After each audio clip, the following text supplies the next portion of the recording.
Nous allons donc entamer ce nouvel échange avec deux nouveaux intervenants, Thierry Garcia et Laurent Grenier. Alors l'idée avec vous deux, c'était quand même plutôt d'évoquer une transition de vie, quelque chose qui vous a fait réfléchir et partir peut-être dans une autre voie que la première direction que vous aviez choisie, peut-être un peu plus jeune. Et j'avais envie de commencer peut-être avec Laurent Grenier, qui est assez connu dans le secteur, c'est le monsieur Grand Raid de Camargue. Donc vous devez commencer à être connu ici, du côté de Saint-Gilles, Vauvert et de la Camargue. Mais Laurent, donc derrière cette idée où il y a le Grand Raid de Camargue, il y a vraiment aussi toute une sensibilisation qui est faite à la course, au sport zéro déchet, zéro empreinte carbone zéro, etc. Mais vous, qu'est-ce qui vous a amené Est-ce qu'il y a une démarche, une longue réflexion derrière tout ça? Vous avez toujours été dans cet élan de dire attention, préservons notre environnement. Quel est le point de départ pour vous? Je comprends. Donc là, je prends le micro. Hein. Oui, vous pouvez prendre le micro, ce sera peut-être plus facile. Oui, donc dans la genèse en fait du projet du Grand Raid Camargue, donc je suis coureur d'ultra-distance, donc des très longues distances, et passionné par ça, parce que c'est le fait de courir en nature qui me passionne. Et pourquoi la Camargue? Donc, tout simplement parce que c'est mon milieu d'origine. Et j'ai grandi avec des histoires de pépés, on va dire, de taureaux, de chevaux, de flamants, et du milieu naturel. Voilà.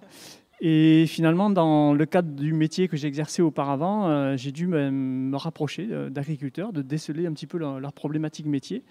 Et donc moi, spontanément, qu'est-ce que je fais? Je suis parti de suite chez un seigneur, donc un monsieur qui coupe le roseau en Camargue. Et de là, ça m'a mené à me pencher un petit peu sur la gestion des ressources en eau, etc.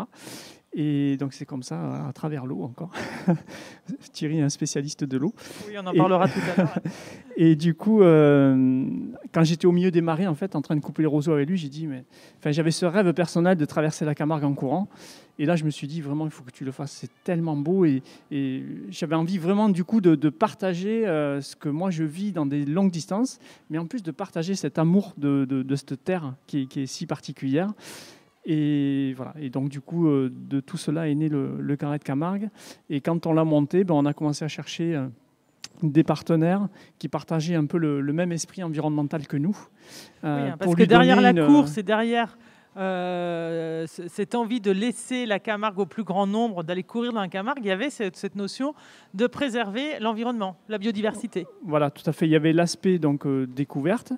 Et en même temps, quand j'en ai parlé justement au producteur avec qui j'étais, il m'a dit, mais de toute façon, tu n'y arriveras jamais à monter un projet là, c'est pas possible parce que c'est d'innombrables propriétés privées, d'État, etc.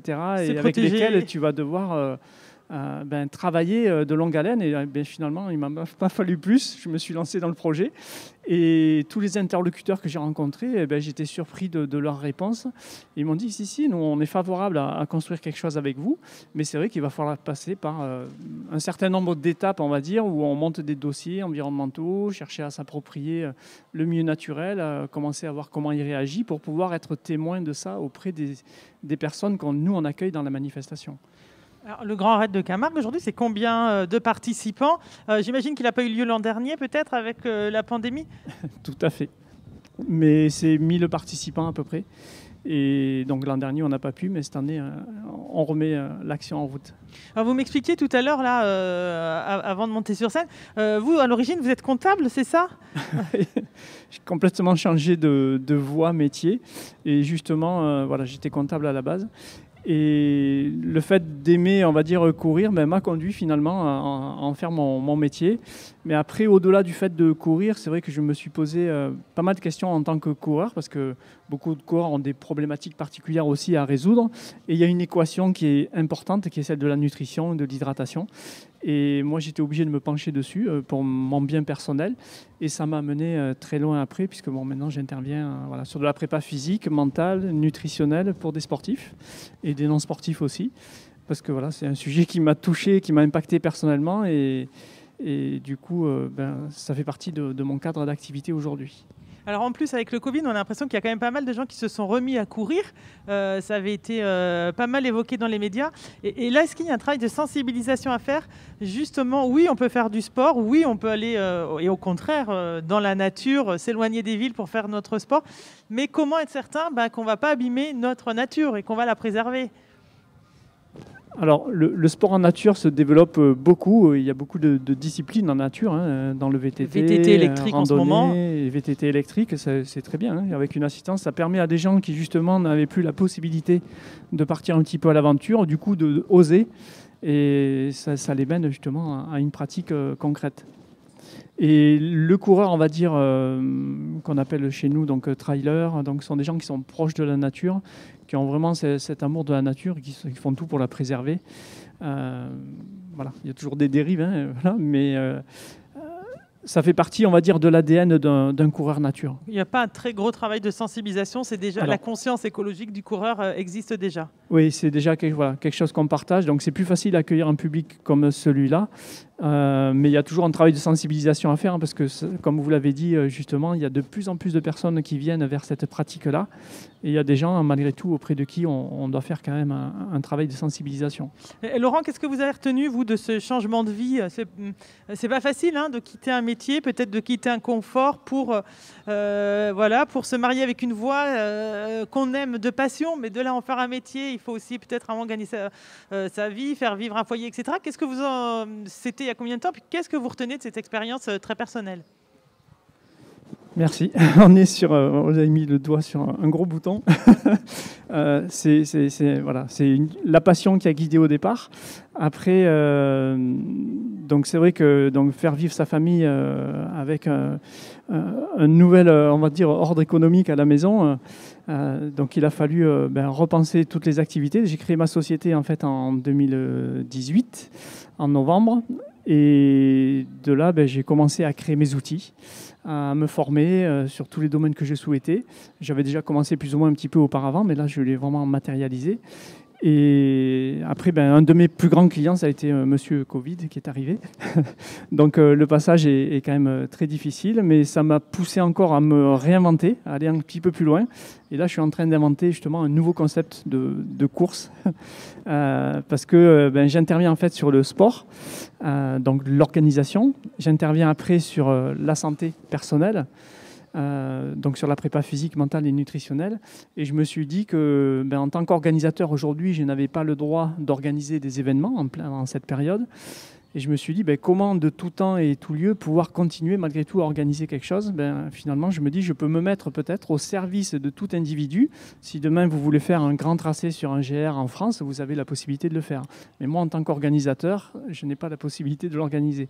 Donc je peux me mettre à disposition de tout individu qui le souhaite, de lui apporter une solution avec du conseil, un suivi online avec des balises GPS, etc.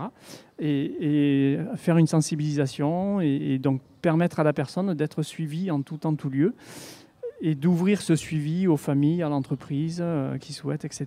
Voilà.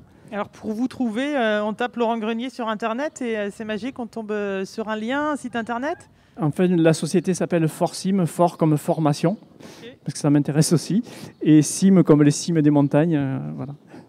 Parfait.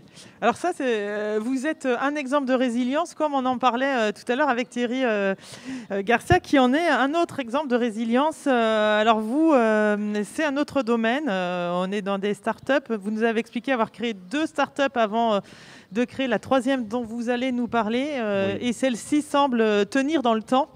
Et on ne vous voit pas, mais je pense que vous avez le sourire là, hein, pour nous parler de cette initiative.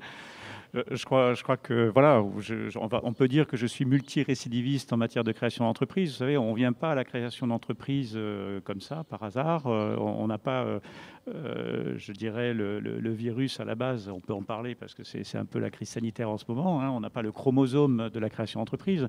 On y vient soit par passion, par nécessité ou par accident. Moi, j'ai connu les 3. La première par passion, la deuxième par accident et la plus récente par nécessité. Enfin, la plus récente, je l'ai créée en 2008, en pleine crise financière. Et ça m'a amené à beaucoup réfléchir.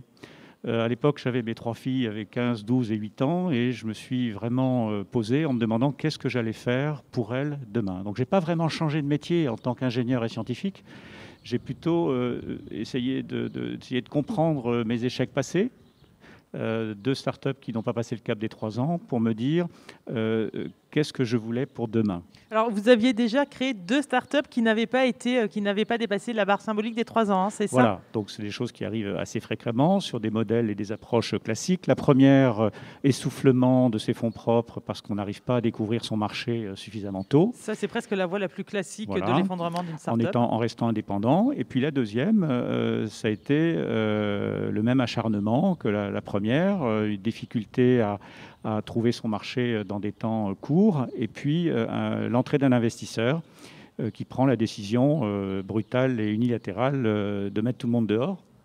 Et donc, ça m'a fait beaucoup réfléchir sur cette approche de financement. Et donc, la troisième expérience que je crée depuis maintenant plus de 13 ans avec succès, ça a été de m'affranchir de ce retour de marché immédiat des produits que je voulais développer, parce que moi, mon métier, c'est de créer des innovations, et ça, c'est ma passion. Et puis de m'affranchir aussi de cette problématique financière, donc, et d'accepter l'idée qu'on devait développer des choses dans des temps longs. Ça, c'est une donnée fondamentale. Et donc, j'ai développé une activité de conseil qui aujourd'hui me fait vivre. Et cette activité de conseil me permet d'investir dans des projets écologiques, puisque en regardant mes 3 filles, je me suis dit, eh bien, je vais créer Inaugure. Et Inaugure, c'est la contraction d'innover pour les générations futures. Alors, vous créez, vous, des îlots de fraîcheur, hein, c'est ça? Oui. Vous avez une démarche, évidemment, très écologique. Absolument. Donc, j'ai toujours, dans mon expérience industrielle passée, puisque j'ai fait un séjour entre mes 2 créations d'entreprise en tant que responsable R&D d'un grand groupe industriel, une grosse PME, pendant 10 ans. R&D pour recherche et développement.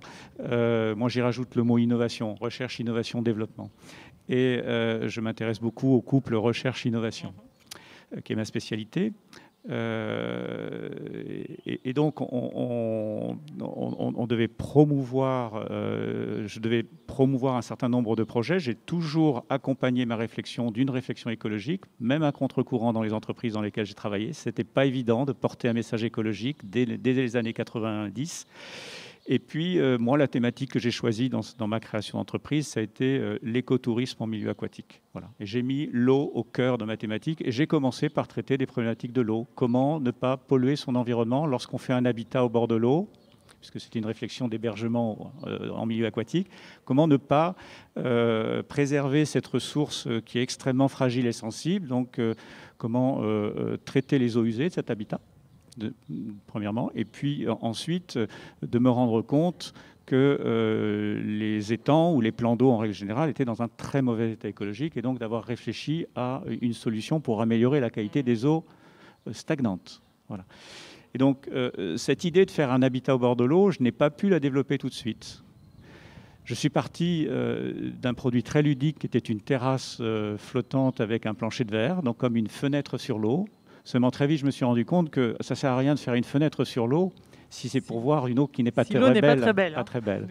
Et donc, j'ai passé beaucoup de temps, 2 fois 4 ans de recherche, pour mettre au point des solutions, une solution d'assainissement pour mon habitat autonome et intelligent, et pour ensuite développer une dépollution de l'eau. Alors, une caractéristique de mathématiques de recherche, c'est que je l'accompagne de ce qu'on appelle aujourd'hui le monde digital et numérique, donc avec des objets connectés. Mais attention, moi, mon fil conducteur, c'est de reconnecter l'individu à la nature et l'environnement. Et c'est pour ça que je suis avec Laurent Grenier qui a lancé le Grand Raid de Camargue dès la première édition 2015. Moi, je me suis associé à cette course nature parce qu'elle répondait à mes exigences, et je suis devenu sponsor parce qu'elle représentait les valeurs que je portais en matière de respect de l'environnement. Donc, je suis non seulement un coureur assidu du 100 km, des longues distances, mais je suis devenu aussi sponsor de cette opération, modestement. Parce qu'elle porte des valeurs de goût de l'effort, de résilience et de respect de son environnement auquel je suis très attaché. Alors, tous les deux, vous nous parlez du rythme. C'est vrai qu'on est dans une société de consommation, on peut tout avoir tout très vite, un clic, et on obtient tout ce qu'on veut quasiment à la porte de notre maison. Vous, là, vous avez pris un contre-pied. On prend le temps, on change de vie, on prend le temps d'avoir des résultats sur le long terme et tant pis pour le profit immédiat. C'est un autre rythme par rapport au temps, quoi. Et se donner du temps, c'est important pour changer de vie, en fait. Absolument. Tout à fait, oui, je partage tout à fait. C'est-à-dire qu'on a eu cette même réflexion de savoir, voilà, pour durer et proposer quelque chose de durable, on a besoin de prendre du temps de recul. Mais derrière ça, est-ce qu'il y a quand même des moments de doute, des moments où on se dit non, c'est OK, il faut être patient, il faut prendre le temps, mais il y a des moments où on doit se dire non, j'arrête, c'est pas possible. Est-ce que le doute, il est présent quand même? Quand on est face à des contraintes économiques, le doute s'installe. Voilà. Et c'est là où justement il faut tenir bon. Là, je suis en pleine recherche aussi de solutions, parce que, comme je disais tout à l'heure, j'ai fini d'écrire mes outils juste avant la mauvaise période. Et malgré tout, je suis encore en train de réinventer, de pousser encore le curseur un petit peu plus loin. Donc on est en train d'y parvenir, on a une grande discussion avec Thierry là-dessus. Et finalement, ça me pousse à réinventer vraiment ce domaine-là pour lequel... Le doute est une bonne chose. Le doute, douter, c'est aussi être sage. Donc c'est de reposer les bonnes questions et de reformuler un petit peu les problèmes. Je pense que le doute n'est pas forcément, le droit à l'erreur n'est pas forcément une mauvaise chose. Et effectivement, vous avez raison. Aujourd'hui, on ne prend plus le temps. Or, la nature, c'est du temps. Elle ne s'est pas faite en un jour. La Terre existe depuis 3,5 milliards d'années. Ce n'est pas parce qu'on va accélérer les choses que l'on va augmenter notre bien-être. Mais c'est quelque chose qu'on tend à nous faire oublier, justement. C'est une course contre la montre en permanence. En permanence. Alors, cette logique de la profitabilité immédiate contribue beaucoup à s'engouffrer dans cette voie-là. Moi, je crois qu'il faut arriver à un moment à se poser, à savoir quels sont les vrais problèmes et quelles sont les bonnes solutions pour les résoudre. Et si ça doit prendre du temps, il faut l'accepter. Ce qui fait la force d'un arbre, et notamment d'un chêne, c'est justement de prendre le temps. Et plus il prendra le temps, plus il sera résistant pour passer des centaines d'années. Alors, peut-être avant de conclure, je trouve qu'il y a comme une complicité entre vous, alors que vous faites des choses quand même complètement différentes. Et ce que je trouve intéressant aussi aujourd'hui dans la transition écologique peut-être et environnementale, c'est qu'on redistribue les cartes en matière d'entraide et qu'on peut être dans des voies complètement différentes, mais moi j'ai cette compétence-là, je peux te donner ce conseil et inversement, je te rendrai un service sans que ce soit pécuniairement calculé, quoi. Il y a du lien, effectivement. Moi, mon métier, c'est d'accompagner les porteurs de projets avec des connaissances en mécatronique, donc assez avancées en technologie. Et donc, c'est vrai que dans les réflexions et dans cette approche de réinventer ce que sera la course de demain, Laurent m'a présenté une idée que je trouve géniale et qu'on va développer ensemble. En tout cas, je vais faire en sorte de l'accompagner. Et ce que j'appelle, moi, aujourd'hui, dans ce fonctionnement de proximité, de local, et d'entraide, comme vous dites, qui est fondamentale, c'est de réussir à se mettre d'accord sur l'essentiel. Pour en revenir à cette nouvelle course, on peut en dévoiler un peu plus ou le concept est encore trop neuf? Qu'est-ce qu'on peut en dire? Ouais. Tout simplement, c'est de pouvoir se mettre en fait au service comme je disais, de tout individu. C'est-à-dire quand on est organisateur, on invite les personnes à venir tel jour, telle heure, à tel endroit, en vue d'une pratique. Voilà. Par contre, le fait de pouvoir se mettre à disposition de tout individu qui choisit lui-même l'endroit où il va aller, le format, etc., il devient son propre organisateur. C'est-à-dire qu'on inverse les rôles.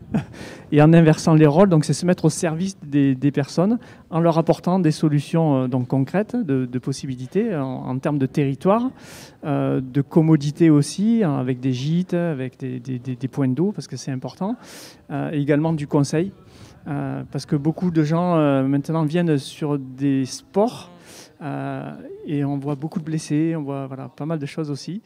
Et du coup, moi, ça m'a fait beaucoup réfléchir. Après 3 ans et demi passés dans un centre, on va dire, médical où j'interviens pour des sportifs, ça m'a mené quand même à cette réflexion-là de savoir comment aider les personnes et anticiper aussi leurs problématiques.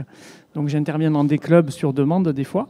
Et j'ai beaucoup de questions, j'ai beaucoup de retours, c'est assez impressionnant. Donc, du coup, je me dis, finalement, je peux anticiper leurs problématiques si moi, je me mets au devant.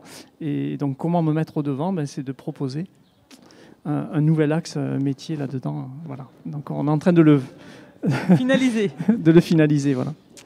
Oui. Très bien. Donc pour retrouver votre proposition, on fait Forcim, c'est ça, Laurent Grenier. Et puis vous, Thierry Garcia, il faut se connecter à Inaugure, c'est ça? Alors, le site de l'entreprise est en cours de création. J'étais très indécis sur cette orientation que j'ai un peu gardée confidentielle, c'est vrai, jusqu'à aujourd'hui. J'ai gardé mes secrets pour moi. J'ai un site d'un produit qui s'appelle aquagreen-tech.com pour la dépollution des eaux de surface. Et puis le site, je pense, verra le jour dans les mois qui viennent. Et puis on se retrouve dans un an alors pour faire le point sur ce site, sur cette nouvelle course et sur vos collaborations à venir. En tout cas, cette notion de solidarité économique et de rebond, elle fonctionne très bien entre nous. Eh bien, on est enchantés. Merci en tout cas d'avoir participé à cette Agora. Merci. Merci beaucoup aussi.